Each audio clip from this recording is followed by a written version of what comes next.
మంచితనం నీకు మిత్రులను తెచ్చిపెడుతుందో లేదో తెలియదు, కానీ అతి మంచితనం మాత్రం ఖచ్చితంగా శత్రువులను తెచ్చిపెడుతుంది. గతం గురించి ఎక్కువ ఆలోచించేవాడికి ఎప్పటికీ బాధే ఉంటుంది. వర్తమానంలో జీవించేవారికి ఆనందం ఉంటుంది.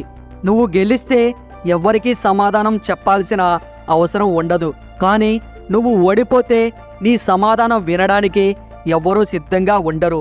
అనుకున్నవి సాధించాలంటే నీ తపనతో పాటు ధైర్యం కూడా ఉండాలి.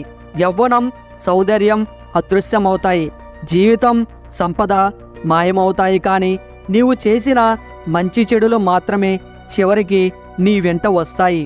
నీకు మారాలి అని అర్థవంతంగా అనిపిస్తే మారు, కానీ ఇతరులు చెప్పారని కాదు. కాలం అనేది నదిలోని ప్రవాహం లాంటిది.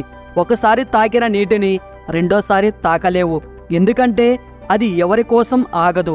స్వతంత్రంగా బ్రతికే ప్రయత్నంలో కష్టాలు ఉండవచ్చు, కానీ బానిసత్వం మాత్రం ఉండదు.